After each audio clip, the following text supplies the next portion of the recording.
ఇంతకంటే best SRH squad review మీరు ఇంతకు ముందు ఎప్పుడు చూసి ఉండాలని నేను అనుకుంటున్నాను. ఎందుకంటే ఎస్ఆర్హెచ్ వేలం ముగిసిన తర్వాత వీళ్ళ బ్యాట్‌తో 300 కొడితే బాల్‌తో 400 రన్స్ ఇస్తారని అందరూ అన్నారు. కాబట్టి వాళ్ళ బౌలర్ల గురించి స్టడీ చేయడానికి నేను చాలా టైం ఇన్వెస్ట్ చేశాను. మీరు వాళ్ళ బౌలింగ్ స్క్వాడ్ చూస్తే బౌలర్‌లో ఎవరు పెద్ద పేరున్న వాళ్ళు లేరు. ప్యాట్ కమిన్స్ ఖచ్చితంగా చాలా పెద్ద పేరు, గొప్ప ఆటగాడు. కానీ టీ20 బౌలర్‌గా అంత గొప్ప రికార్డు లేదు. అప్పుడే నాకు అనిపించింది, వరుణ్ అరుణ్ డొమెస్టిక్ పేసర్ల మీద ఎందుకు అంత డబ్బు ఖర్చు చేసి ఉంటాడు? మొదటిసారి అతను బౌలింగ్ కోచ్‌గా జాబ్ వచ్చింది. అయినా తన బడ్జెట్ అంతా డొమెస్టిక్ పేసర్ల మీదే పెట్టాడంటే ఖచ్చితంగా ఏదో బలమైన కారణం ఉండే ఉంటుంది. మొదటి ఏడాదే తన రెప్యుటేషన్ పణంగా పెట్టడానికి ఎవరైనా పిచ్చోళ్ళై ఉండాలి. వరుణ్ అరుణ్ ఏదో ఆలోచించి ఇది చేసి ఉంటాడు. అందుకే నేను దీనిపై చాలా రీసెర్చ్ చేశాను. కాబట్టి ఈ వీడియోలో ముందుగా నేను ఎస్ఆర్హెచ్ బౌలింగ్ గురించి మాట్లాడతాను. ఆ తర్వాత వాళ్ళ బ్యాటింగ్ గురించి చర్చిస్తాను. అయితే ఎస్ఆర్హెచ్ బ్యాటింగ్ ఎలా ఉండబోతుందో చిన్న పిల్లవాడిని అడిగినా చెప్తాడు. అందుకే ముందుగా బౌలింగ్ గురించి మాట్లాడుకుంటే వాళ్ళ ప్లేయింగ్ 12 ఎలా ఉండబోతుందో మనకు ఒక క్లారిటీ వస్తుంది. వాళ్ళ స్క్వాడ్లో ఉన్న బౌలర్లు ఎవరంటే క్రేన్స్ పులోత్రా, Harsh Dubey, Shivang Kumar, Brydon Carse, Jack Edwards, Pat Cummins, Zeeshan Ansari, Jaydev Unadkat, Eshan Malinga, Sakib Hussain, Omkar Tarmale, Amit Kumar, Praful Hinge, Shivam Mavi, Harshal Patel. వీళ్ళలో కొంతమంది బౌలర్ల గురించి మీకు ముందే తెలుసు కాబట్టి వాళ్ళ గురించి నేను ప్రత్యేకంగా మాట్లాడను. ముందుగా స్పిన్నర్లతో మొదలు పెడదాం. క్రేన్స్ పులోత్రా సౌరాష్ట్రకు చెందినవాడు. గత సీజన్లో జయదేవ్ ఉనాద్కట్ ఇతన్ని ఎస్ఆర్హెచ్ నెట్ బౌలర్గా తీసుకువచ్చాడు. మిగతా బౌలర్ల కంటే ఇతను భిన్నంగా నిలబెట్టింది ఏంటంటే తను లెఫ్ట్ ఆర్మ్ రిస్ట్ స్పిన్నర్, అంటే చైనామెన్. ఇది చాలా రేర్ బౌలింగ్ స్టైల్. ఇంకా ఎవరికీ పెద్దగా పరిచయం కాలేదు. డొమెస్టిక్ క్రికెట్ కూడా తక్కువే ఆడాడు కాబట్టి ఇతను ఏం చేయగలడో చాలామంది బ్యాట్స్మెన్కు తెలియదు. రెండవది, ఒక పాడ్కాస్ట్లో క్లాస్ అని ఇతని గురించి చెప్పాడు. టీ20లో లెఫ్ట్ ఆర్మ్ రిస్ట్ స్పిన్నర్లపై దాదాపు 170 స్ట్రైక్ రేట్తో బ్యాటింగ్ చేస్తాడు. నెట్స్లో క్రేన్స్ పులోత్రాను ఫేస్ చేస్తున్నప్పుడు అతని గుగ్లీని మరియు స్లోయర్ బాల్స్ని క్లాసన్ అసలు పిక్ చేయలేకపోయానని ఆ పాడ్కాస్ట్లో చెప్పాడు. క్లాసన్ ఎంత ప్రయత్నించినా పులోత్రా బౌలింగ్లో హిట్టింగ్ చేయలేకపోయాడు. అందుకే ఈ ఏడాది వేలంలో పులోత్రా మీద వీళ్ళు ఇన్వెస్ట్మెంట్ చేశారు. కాబట్టి బహుశా ఇతను ప్లేయింగ్ 11లో ఆడతాడని నేను అనుకుంటున్నాను.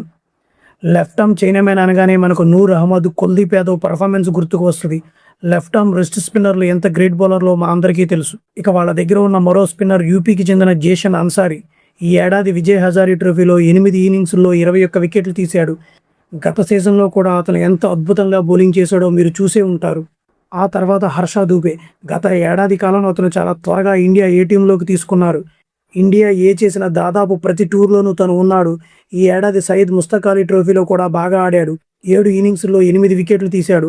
తను లెఫ్ట్ ఆర్మ్ ఆర్థోడాక్స్ స్పిన్నర్. 2025 ఐపీఎల్లో ఆడిన 3 ఇన్నింగ్స్ల్లో 5 వికెట్లు తీసుకున్నాడు. వీళ్ళ తర్వాత అమిత్ కుమార్ ఉన్నాడు. ఇతను right arm leg break spinner. ఇతను మ్యాచ్లు ఆడటం చాలా తక్కువగా చూస్తారు. జేషన్ అన్సారీకి బ్యాకప్గా ఉంటాడు. శివం కుమార్ అనే ఆటగాడు హర్ష దూబేకి perfect like to like replacement. మధ్యప్రదేశ్కు చెందిన శివం కుమార్ ఈసారి మధ్యప్రదేశ్ లీగ్లో మంచి స్ట్రైక్ రేట్తో పరుగులు చేశాడు. సయీద్ ముస్తక్ అలీ ట్రోఫీలో కూడా 143 స్ట్రైక్ రేట్తో బ్యాటింగ్ చేసి 4 వికెట్లు కూడా తీశాడు. నెంబర్ 8 లేదా నెంబర్ 9లో వచ్చే బౌలర్ మీకు 160 to 190 స్ట్రైక్ రేట్తో బ్యాటింగ్ చేసి పెడితే ఇంకేం కావాలి? So left arm orthodox spinner అయిన హర్ష దూబేకు శివం కుమార్ సరైన రీప్లేస్మెంట్ అవుతాడు.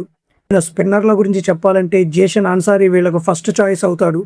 ప్లేయింగ్ 11లో అతను పక్కా ఉంటాడు. రెండో ఆప్షన్గా నేను క్రేన్స్ పులోత్రాని ఎంచుకుంటాను. ఎందుకంటే లెఫ్ట్ ఆర్మ్ చైనామన్ బౌలర్లు ఎంత మ్యాజిక్ చేస్తారో మీకు తెలుసు. బహుశా వీళ్ళు హర్ష దూబేతో వెళ్ళొచ్చు. ఒకవేళ అతను సరిగ్గా ఆడకపోతే శివం కుమార్కు ఛాన్స్ రావచ్చు. ఎందుకంటే నెంబర్ 9, 10లో బ్యాటింగ్ చేసే ఆప్షన్ కావాలంటే శివం కుమార్తో వెళ్తారు. కానీ నా ఫస్ట్ ప్రయారిటీ మాత్రం జేషన్ అన్సారీ మరియు క్రేన్ పులోత్రా. ఇప్పుడు పేసర్ల విషయానికి వస్తే సాకిబ్ హుసేన్. ఇంతకుముందు అతను సిఎస్కే నెట్ బౌలర్గా ఉన్నాడు. నెట్స్లో తన డెడ్లీ రా పేస్తో ధోనీని బౌల్ చేయడం మీరు చూసే ఉంటారు.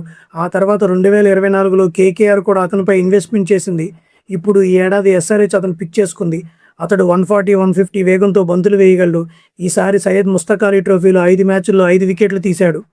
మరో బౌలర్ ప్రఫుల్ హింగే. అతను కూడా సునాయాసంగా 145 స్పీడ్ని టచ్ చేస్తాడు. హీట్ ద డెక్ బౌలర్ మరియు గుడ్ లెంత్, షార్ట్ లెంత్ నుంచి మంచి మూమెంట్ రాబట్టగలడు. ఈ ఏడాది విజయ్ హజారీ ట్రోఫీలో 5 మ్యాచ్ల్లో 5 వికెట్లు తీశాడు. కాబట్టి ప్లేయింగ్ 11లో శివం మావే కంటే ప్రఫుల్ హింగేకి ఎక్కువ అవకాశాలు ఉంటాయని నేను భావిస్తున్నాను. ఎందుకంటే అతను ఇన్ స్వింగర్ చాలా బాగుంటుంది. బౌలింగ్ లైన్ అండ్ లెంత్ కూడా పర్ఫెక్ట్గా ఉంటుంది. ఈ ఏడాది రంజీలో 11 ఇన్నింగ్స్ల్లో 16 వికెట్లు తీశాడు. అంటే దాదాపు 5 మ్యాచ్ల్లో 16 వికెట్లు. ఇది గ్రేట్ రికార్డు. కాబట్టి ప్రఫుల్ హింగేపై మనం కన్నేసి ఉంచాలి. వాళ్ళు ఇన్వెస్ట్మెంట్ చేసిన మరో పేసర్ ఓంకార్ తర్మళ్ళే. ఇతను కూడా 145 స్పీడ్తో హిట్ ద డక్ బౌలర్. ఈసారి విజయ్ హజారే ట్రోఫీలో ముంబై తరపున ఆడి 4 ఇన్నింగ్స్ల్లో 4 వికెట్లు తీశాడు. ఇక మిగతా బౌలర్ల గురించి మీకు తెలిసిన వారే. శివం మావి అండర్-19 వరల్డ్ కప్ ఆడినప్పటి నుంచి చాలా టాలెంటెడ్ అని అందరూ చెబుతున్నారు. ఇండియాకి ఆడతాడన్నారు, కొన్ని మ్యాచ్లు ఆడాడు కూడా. కానీ గాయాల వల్ల లైన్ అండ్ లెంత్ దెబ్బతిని కంటిన్యూ చేయలేకపోయాడు. ఈసారి రంజీ 9 మ్యాచ్ల్లో 18 వికెట్లు తీశాడు. సయ్యద్ ముస్తక్ అలీ ట్రోఫీలో కూడా పర్వాలేదనిపించాడు. జాక్ ఎడ్వర్డ్స్ అనే బౌలింగ్ ఆల్రౌండర్పై వీళ్ళు ఖర్చు పెట్టారు. అతను బిగ్ బాస్ లీగ్లో స్టార్ ప్లేయర్. ఈసారి 12 ఇన్నింగ్స్ల్లో 19 వికెట్లు తీశాడు. బ్యాట్తో కూడా 168 స్ట్రైక్ రేట్తో 133 రన్స్ చేశాడు. Great bowler, great allrounder. Number 7లో వచ్చి అద్భుతంగా బ్యాటింగ్ చేయగలడు. ఆ తర్వాత ఇషాన్ మలింగా. ఇతని గురించి మీ అందరికీ తెలుసు. బ్రైడెన్ కర్స్ గురించి కూడా తెలుసు. అయితే ఈ టీంలో బ్రైడెన్ కర్స్కి స్థానం దక్కుతుందని నాకు అనిపించడం లేదు. మరొక విషయం గుర్తుంచుకోవాలి, ఉమ్రాన్ మాలిక్, సిరాజ్ లాంటి వాళ్ళందరికీ మెయిన్ స్ట్రీమ్లోకి తీసుకువచ్చింది ఎస్ఆర్హెచ్ టీమే. డొమెస్టిక్ పేసర్లను స్టార్స్గా మార్చడం ఎస్ఆర్హెచ్కి అలవాటే. ఇప్పుడు ఒక ప్లేయింగ్ 12ని సెట్ చేయడానికి ట్రై చేద్దాం. అభిషేక్ శర్మతో పాటు ట్రావిస్ హెడ్ ఓపెనింగ్ చేస్తాడు. నెంబర్ 3లో ఇషాన్ కిషన్, 4లో నితీష్ కుమార్ రెడ్డి, 5లో క్లాసన్, 6లో నేను జాక్ ఎడ్వర్డ్స్ని పెడుతున్నాను. దీనికి రీజన్ తర్వాత చెప్తాను. 7వ స్థానంలో అనికేత్ వర్మ కంటే నేను సలీల్ అరోరాని ఎంచుకుంటున్నాను. దీనికి కూడా రీజన్ తర్వాత చెప్తాను. 8లో కమిన్స్, 9లో హర్ష దూబే లేదా క్రేన్స్ పొలోత్రా, 10లో జేషన్ అన్సారీ, 11లో హర్షల్ పటేల్, 12వ స్థానంలో మీకు జయదేవ్ ఉనత్కట్ కావాలంటే అతను, లేదా ప్రఫుల్ హింజే కావాలంటే అతను, లేదా శివం మావే కావాలంటే అతను. పరిస్థితులను బట్టి వాడుకోవచ్చు. ఇదే నా ప్లేయింగ్ 12. ఇప్పుడు పవర్ ప్లే బ్యాటింగ్ గురించి మాట్లాడుకుందాం. అభిషేక్ శర్మ, ట్రావిస్ హెడ్ మరియు ఇషాన్ కిషన్. ఫస్ట్ నేను చెప్పాలనుకున్నది ఏమిటంటే, ఈసారి T20 వరల్డ్ కప్లో టీమిండియా టాప్ ఆర్డర్ ఎలా ఉందో ఇది అలాగే ఉంది. ముగ్గురు లెఫ్ట్ హ్యాండర్స్. అభిషేక్ శర్మతో పాటు ఇషాన్ కిషన్ ఓపెనింగ్. నెంబర్ 3లో తిలక్ వర్మ వచ్చేవారు. అప్పుడు మన పరిస్థితి ఏమైందో మనం చూసాం. ఒక ఆఫ్ స్పిన్నర్ రాగానే పరుగులు రావు, వికెట్లు పడిపోయేవి. అందుకే ఈ ముగ్గురు లెఫ్ట్ హ్యాండర్స్ ఒకేసారి టాప్ ఆర్డర్లోకి వస్తే ఏమవుతుందనే భయం నాలో ఉంది. ఈ వరల్డ్ కప్లో అభిషేక్ బలహీనత ఎలా బయటపడిందో చూసాం కదా. సో ఈ ముగ్గురు లెఫ్ట్ హ్యాండర్స్ ఎలా ఆడతారనే భయం నాకు ఉంది. పైగా అభిషేక్ కరెంట్ ఫామ్ కూడా అంతంత మాత్రంగానే ఉంది. ఈ T20 వరల్డ్ కప్లో 17 పరుగుల సగటుతో బ్యాటింగ్ చేశాడు అభిషేక్ శర్మ.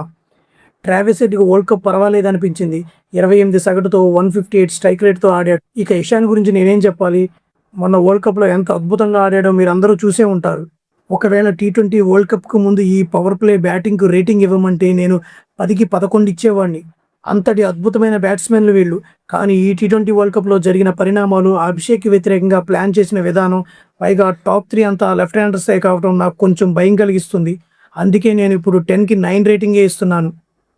ఈ ముగ్గురు బ్యాట్స్మెన్స్ చాలా అద్భుతమైన వాళ్లే అయినా ప్రస్తుతానికి పవర్ ప్లే బ్యాటింగ్కు నేను 9/10 ఇస్తున్నాను. ఇక మిడిల్ ఓవర్స్ బ్యాటింగ్ విషయానికి వద్దాం. ఖచ్చితంగా మిడిల్ ఓవర్స్లో ఇషాన్ కిషన్ ఉంటాడు. ఆ తర్వాత నితీష్ కుమార్ రెడ్డి మరియు క్లాసన్. ఇక్కడ నేను చెప్పబోయేది బహుశా మీకు నచ్చకపోవచ్చు, కానీ నిజం చెప్పాలి కదా. నితీష్ కుమార్ రెడ్డి 2024 IPL పర్ఫార్మెన్స్ చూసినప్పుడు ఇలాంటి ప్లేయర్ 2026 వరల్డ్ కప్ ఆడతాడని మీరు అనుకున్నారా? హార్దిక్ పాండ్యాకి ఇతను సరైన లైక్ టు లైక్ రీప్లేస్మెంట్ అని అందరూ అన్నారు. బ్యాటింగ్ బాగా చేస్తాడు, గన్ ఫీల్డర్, బౌలింగ్ కూడా అద్భుతంగా చేస్తాడు. ఆ తర్వాత అతను వరల్డ్ కప్ మిస్ కావటం చాలా పెద్ద డౌన్ఫాల్. అలా ఎందుకు జరిగిందంటే, గత ఏడాది కాలంలో అతని బ్యాటింగ్ ఫామ్ బాగా పడిపోయింది. ఇంటర్నేషనల్ లెవెల్లో బౌలింగ్ అంత గొప్పగా చేయలేదు. అలాగే బ్యాటింగ్ ఫామ్ కూడా బాగా డిప్ అయ్యింది. కాబట్టి నితీష్ కుమార్ రెడ్డి ప్రస్తుత బ్యాటింగ్ ఫామ్ కాస్త ఆందోళన కలిగించే విషయమే. ఇక హెన్రీ క్లాసన్ విషయానికి వస్తే, ఇంటర్నేషనల్ నుంచి రిటైర్ అయిన ఈ ఆటగాడు సౌత్ ఆఫ్రికా T20 లీగ్లో చాలా దారుణంగా గడిచింది. అక్కడ కేవలం 19 సగటుతో 129 స్ట్రైక్ రేట్తో ఆడాడు. ఈ ఇద్దరు బ్యాట్స్మెన్ల ఫామ్ ప్రస్తుతం బాగోలేదు. ఇద్దరు స్పిన్ను బాగా ఆడతారు. ఇద్దరు అద్భుతమైన ఆటగాళ్ళే అని నేను ఒప్పుకుంటున్నాను. కానీ కరెంట్ ఫామ్ కాస్త అనుకూలంగా లేదు. కాబట్టి ప్రస్తుతానికి వీళ్ళ మిడిల్ ఓవర్ బ్యాటింగ్కి నేను 10కి 8 రేటింగ్ ఇస్తున్నాను. అయితే వీళ్ళు వేలంలో చేసిన ఒక మంచి పని ఏంటంటే, స్మరణ్ రవిచంద్రన్ తీసుకురావడం. నేను పొరపాటు పడకపోతే గత ఏడాది ఇతను కొన్నారు, కానీ గాయం కారణంగా అతను ఆడలేకపోయాడు గత సీజన్లో. స్మరణ్ రవిచంద్రన్ కర్ణాటకకు చెందిన ప్లేయర్. ఈ ఏడాది రంజీలో 950 రన్స్ చేశాడు. ఒక సీజన్లో ఎవరైనా దాదాపు 1000 పరుగులు చేశారంటే వాళ్ళ టెక్నిక్ ఎంత బాగుంటుందో మీరు అర్థం చేసుకోవచ్చు. అంతేకాదు, సయ్యద్ ముస్తక్ అలీ ట్రోఫీలో 64 సగటుతో 158 స్ట్రైక్ రేట్తో బ్యాటింగ్ చేశాడు. ఆలోచించండి ఫ్రెండ్స్, రంజీలో 1000 పరుగులు చేసిన ప్లేయర్ మళ్ళీ టీ20 ఫార్మాట్లోకి వచ్చి 158 స్ట్రైక్ రేట్తో 64 సగటుతో ఆడుతున్నాడు. 3 ఫార్మాట్లలోనూ అతని రికార్డు చాలా బాగుంది. ఇక్కడ ప్రాబ్లం ఏంటంటే నితీష్ కుమార్ రెడ్డి ప్లేస్లో లేదా మిడిల్ ఆర్డర్లో స్మరణ్ రవిచంద్రన్ ఆడిస్తే అప్పుడు టాప్ 4 బ్యాట్స్మెన్స్ అంతా లెఫ్ట్ హ్యాండర్సే అవుతారు. ఎందుకంటే స్మరణ్ కూడా లెఫ్ట్ హ్యాండరే.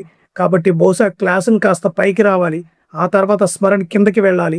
ఏదేమైనా అతను ఒక మంచి పిక్. ఈసారి అతను ఆడటం మీరు ఖచ్చితంగా చూస్తారని నేను ఆశిస్తున్నాను. కానీ ప్రస్తుతానికి వీళ్ళ మిడిల్ ఆర్డర్ బ్యాటింగ్కి నేను 8/10 రేటింగ్ ఇస్తున్నాను. ఇక ఫినిషర్స్ గురించి మాట్లాడుకుందాం.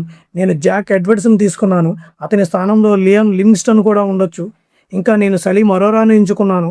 అనికేత్ వర్మ కంటే సలీం అరోరా ఎందుకు ఎంచుకున్నాను అనేది మీ ప్రశ్న కావచ్చు. ఎందుకంటే సలీం అరోరా ఈసారి పంజాబ్ తరపున సయ్యద్ ముస్తక్ అలీ ట్రోఫీలో అద్భుతమైన సగటు స్ట్రైక్ రేట్తో పరుగులు చేశాడు. అదే సమయంలో అనికేత్ వర్మ యావరేజ్ కేవలం 15 మాత్రమే. కాబట్టి నాకు సలీం అరోరానే బెస్ట్ ఆప్షన్గా అనిపిస్తున్నాడు. అతను స్పిన్ బాగా ఆడతాడు. పేస్ను కూడా అద్భుతంగా ఆడతాడు. గ్రౌండ్ నలువైపులా షాట్లు కొట్టగలడు. అందుకే నేను సలీం అరోరాతోనే వెళ్తున్నాను. నేను లియామ్ లివింగ్స్టన్ కంటే జాక్ ఎడ్వర్డ్స్ని ఎంచుకోవడానికి కారణం ఎస్ఆర్హెచ్ బౌలింగ్ లైనప్లో పవర్ ప్లేలో కొత్త బంతితో బౌలింగ్ చేయగల స్పెషలిస్ట్ బౌలర్ ఎవరూ లేరు. ఆ లోటు తీర్చడానికి నాకు ప్లేయింగ్ 12లో జాక్ ఎడ్వర్డ్స్ ఖచ్చితంగా కావాలి. అందుకే లియామ్ లివింగ్స్టన్ కంటే జాక్ ఎడ్వర్డ్స్కే నా ఓటు వేశాను. దీనికి రెండో కారణం లియామ్ లివింగ్స్టన్ అంటే గ్లాన్ మ్యాక్స్వెల్ పార్ట్ 2 లాంటివాడు. ఎప్పుడు బాగా ఆడతాడో ఎప్పుడు ఫ్లాప్ అవుతాడో ఎవ్వరికీ తెలియదు. నేను ఇప్పటికే జాక్ ఎడ్వర్డ్స్ స్టాట్స్ చెప్పాను కదా. బిగ్ బాస్ లీగ్లో అద్భుతమైన భీకరమైన ఫామ్లో ఉన్నాడు. అందుకే నేను జాక్ ఎడ్వర్డ్స్నే సపోర్ట్ చేస్తున్నాను. లియామ్ లివింగ్స్టన్ పర్ఫార్మెన్స్ ఎప్పుడు ఆన్ అండ్ ఆఫ్గా ఉంటుంది. పైగా ఇంగ్లాండ్ టీ20 జట్టులో కూడా దాదాపు చోటు కోల్పోయాడు. అందుకే జాక్ ఎడ్వర్డ్స్ ఏ బెస్ట్ చాయిస్.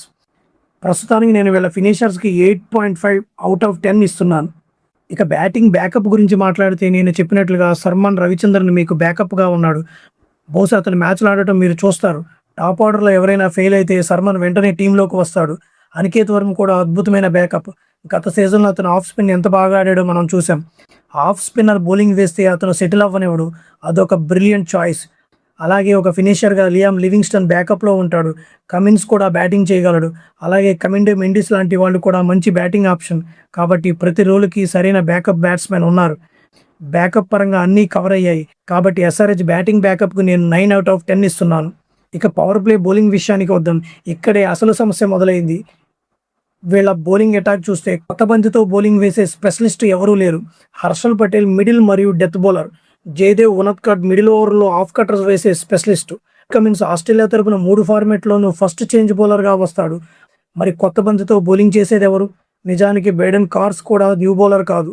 ఇషాన్ మలింగా అసలు అనుభవమే లేదు. మరి కొత్త బంతి ఎవరికిస్తారు? నా అభిప్రాయం ప్రకారం జాక్ ఎడ్వర్డ్స్ బౌలింగ్ ఓపెన్ చేయాలి. బిగ్ బాస్ లీగ్లో కొన్ని మ్యాచ్ల్లో అతను కొత్త బంతితో బౌలింగ్ వేశాడు. ఇప్పుడు జరుగుతున్న షెఫీల్డ్ షీల్డ్లో కూడా కొత్త బంతితో బౌలింగ్ చేసి పర్వాలేదనిపించాడు. కాబట్టి పవర్ ప్లేలో జాక్ ఎడ్వర్డ్స్ ఒక ఎండ నుంచి బౌలింగ్ వేస్తే మరొక ఎండ నుంచి ప్రఫుల్ హింజే కానీ శివం మావి కానీ ఎవరు ఆడితే వాళ్ళు బౌలింగ్ వేయవచ్చు. మధ్యలో ప్యాట్ కమిన్స్ 1 లేదా 2 ఓవర్లు వేయవచ్చు. అయితే ప్యాట్ కమిన్స్ కొత్త బంతితో బాగా బౌలింగ్ చేస్తాడని మనం ఆశించాలి. ఎస్ఆర్హెచ్కి అది చాలా ముఖ్యం. ప్రస్తుతానికి వాళ్ళ పవర్ ప్లే బౌలింగ్కి నేను 7/10 ఇస్తున్నాను. ఇక మిడిల్ ఓవర్స్లో బౌలింగ్ గురించి మాట్లాడితే మిడిల్ ఓవర్స్లో వీళ్ళకి ఆప్షన్స్ చాలానే ఉన్నాయి. లెగ్ స్పిన్నర్ జేసన్ అన్సారీ, అలాగే హర్ష దుబే, అలాగే క్రేన్స్ పులోత్రా. వీరిలో ఆడే అవకాశం ఉన్న ఒకరు జయదేవ్ ఉనత్కట్ ఇక్కడ బాగా బౌలింగ్ చేస్తాడు. నితీష్ కుమార్ రెడ్డి కూడా 1-2 ఓవర్లు వేయగలడు. వీళ్ళ దగ్గర హర్షద్ పటేల్ ఉన్నాడు. ప్యాట్ కమిన్స్ కూడా ఓవర్లు వేయగలడు. ఇలా చాలా ఆప్షన్స్ ఉన్నాయి. ఒకవేళ లివింగ్స్టన్ ఆడితే అతను కూడా of spin are leg spin 2 వేయగలడు. కాబట్టి మిడిల్ ఓవర్స్ వీళ్ళు కంట్రోల్ చేయగలరు. అందుకే మిడిల్ ఓవర్స్ బౌలింగ్కి నేను 8.5/10 ఇస్తున్నాను. ఎందుకంటే బౌలింగ్లో చాలా వేరియేషన్స్ ఉన్నాయి. కాబట్టి మిడిల్ ఓవర్స్లో వీళ్ళు రాణిస్తారు. ఇప్పుడు డెత్ బౌలింగ్కి వద్దాం. ఇప్పుడు మళ్ళీ ప్రాబ్లం మొదలవుతుంది. టీ20 ఫార్మాట్లో ప్యాట్ కమిన్స్ మంచి డెత్ బౌలర్ కానే కాదు. వీళ్ళ దగ్గర ఉన్నది కేవలం హర్షల్ పటేల్ మాత్రమే. అతను కొంచెం రన్స్ ఇచ్చినా అతను స్లో డిప్పింగ్ యార్కర్లు మాత్రం అద్భుతం. హర్షల్ పటేల్ని మనం ఎంత ట్రోల్ చేసినా అతను ఎప్పుడు వికెట్లు తీస్తూనే ఉన్నాడు. ఈ ఏడాది సయ్యద్ ముస్తక్ అలీ ట్రోఫీలో 8 వికెట్లు తీశాడు. గత ఏడాది 16 వికెట్లు తీశాడు. అతను ఎప్పుడు వికెట్ టేకరే. సో వీళ్ళ డెత్ బౌలర్ అతనే. హర్షల్ పటేల్ డెత్లో 2 లేదా 3 ఓవర్లు వేస్తాడు అనుకుందాం. మరి మిగతా 2 ఓవర్లు వేసేది ఎవరు? ఇదొక పెద్ద సమస్య. డెత్ ఓవర్లో యార్కర్లు వేయగల ఇషాన్ మలింగాను టీంలోకి తీసుకురావాలన్న ఆలోచన ఖచ్చితంగా వస్తుంది. గత సీజన్లో కూడా 1-2 మ్యాచ్ల్లో అతను మంచి యార్కర్లు వేయడం మనం చూసాం. బ్యాకప్ అయితే అతను మంచి ఆప్షనే కానీ డెత్ బౌలింగ్ ఆప్షన్ పెద్దగా కనిపించడం లేదు. జయదేవ్ ఉనాద్కట్ ఆఫ్ కట్టర్లు వేసిన ఫ్లాట్ పిచ్లపై బంతి ఎంత గ్రిప్ అవుతుందనేది చెప్పడం కష్టం. కానీ ప్రస్తుతానికి డెత్ బౌలింగ్కి నేను 7/10 ఇస్తున్నాను. ఇప్పుడు బ్యాకప్ బౌలర్లు ఆల్రౌండర్ల గురించి చూద్దాం. నేను ఇప్పటికే బౌలర్లు ఆల్రౌండర్ల గురించి చెప్పాను, మళ్ళీ చెప్తున్నా. బేసిక్స్ అన్నీ కవర్ అయ్యాయి. లియామ్ లివింగ్స్టన్ ఆడితే అతనికి లైక్ టు లైక్ రీప్లేస్మెంట్ ఉంది. నితీష్ కుమార్ రెడ్డికి జాక్ ఎడ్వర్డ్స్ సరైన రీప్లేస్మెంట్. వీళ్ళ దగ్గర హర్ష దుబే మరియు శివం కుమార్ రూపంలో లైక్ టు లైక్ ఆప్షన్స్ ఉన్నాయి. సలీల్ అరోరా స్థానంలో అనికేత్ వర్మ బ్యాకప్గా ఉన్నాడు. ఇక పేసర్ల గురించి చెప్పాలంటే వీళ్ళు చాలామంది పేసర్లను నింపేశారు. ప్రఫుల్ హింజే, సాకిబ్ హుసేన్, శివం మావి లాంటి వాళ్ళు ఉన్నారు. కాబట్టి బ్యాకప్ బౌలర్లు ఆల్రౌండరు చాలా బాగున్నారు. బేసిక్స్ అన్నీ కవర్ అయ్యాయి కాబట్టి దీనికి నేను 8/10 ఇస్తున్నాను. కానీ ఎస్ఆర్హెచ్ చేయవలసిన ఒకే ఒక పని ఏంటంటే తమ మెయిన్ 12 నుంచి 13 మంది ఆటగాళ్ళు ఎవరో పక్కాగా ఫిక్స్ చేసుకోవడం. ప్రతి మ్యాచ్కు టీంను మార్చి ఎవరు బాగా ఆడతారో చూద్దామని కన్ఫ్యూజ్ అవ్వకూడదు. ఈ 12-13 మంది ప్లేయర్స్ మాకు బెస్ట్ అని డిసైడ్ చేసుకుని వాళ్ళ మధ్యలోనే రొటేట్ చేయాలి. ఆ తర్వాత టీంలో ఎక్కడైనా వీక్నెస్ ఉందో చూసుకోవాలి. నా అభిప్రాయం ప్రకారం పవర్ ప్లేలో ఏదైనా ఒక డొమెస్టిక్ బౌలర్ రాణిస్తే వీళ్ళు మిడిల్ ఓవర్స్లో గేమ్ని బాగా కంట్రోల్ చేయగలరు. గత సీజన్లో వీళ్ళ పవర్ ప్లే బౌలింగ్ చాలా దారుణంగా ఉన్నప్పటికీ ఎస్ఆర్హెచ్ ఫెయిల్ అవ్వడానికి ప్రధాన కారణం వాళ్ళ బ్యాటింగ్ యూనిట్ అట్టర్ ఫ్లాప్ అవ్వడమే. 2024లో బౌలర్లకు వణుకు పుట్టించిన బ్యాటింగ్ యూనిట్ 2025లో అస్సలు ఆడలేదు. 2025లో అభిషేక్ శర్మ సగటు, హెడ్ సగటు దారుణంగా ఉన్నాయి. ఒక సెంచరీ తర్వాత ఇషాన్ కిషన్ ఏమీ చేయలేదు. నితీష్ కుమార్ రెడ్డి ఫ్లాప్. క్లాసిక్ కూడా యావరేజ్గానే ఆడాడు. అనికేత్ వర్మ పర్ఫార్మెన్స్ కూడా ఆన్ అండ్ ఆఫ్గా సాగింది. ఇక నెంబర్ 6 స్థానంలో కూడా వీళ్ళు చాలా ప్రయోగాలు చేశారు. ఈసారి బ్యాటింగ్ యూనిట్ క్లిక్ అయితే అంతా సెట్ అవుతుందని నాకు అనిపిస్తుంది. Ishan Kishan, Travis Head form చూసినా, డొమెస్టిక్లో సల్మాన్ రవిచంద్రన్ మరియు సలీం అరోరా ఫామ్ చూసినా ఈ బ్యాటింగ్ యూనిట్ క్లిక్ అయితే వాళ్ళ బౌలింగ్లో కూడా రాణిస్తారని నేను అనుకుంటున్నాను. ఈ టీంకి నేను ఇచ్చే రేటింగ్ అంతా అరుణ్ పైన నమ్మకంతోనే ఇచ్చాను. అతను మంచి ఫలితాలు రాబడతాడని, మనల్ని ఆశ్చర్యపరుస్తాడని ఆశిస్తున్నాను. ఖచ్చితంగా ఈ ఐపీఎల్ తర్వాత ఎస్ఆర్హెచ్ టీం నుంచి ఒక అన్క్యాప్డ్ డొమెస్టిక్ బౌలర్ స్టార్గా ఎదిగి మనందరినీ సర్ప్రైజ్ చేస్తాడని నా నమ్మకం. ఎస్ఆర్హెచ్ స్క్వాడ్ రివ్యూ మీకు నచ్చితే లైక్ చేయండి. మీకు ఏ టీం ఎనాలిసిస్ కావాలో కింద కామెంట్ సెక్షన్లో తెలియజేయండి. మళ్ళీ తర్వాత వీడియోలో కలుద్దాం. అప్పటి వరకు జై హింద్.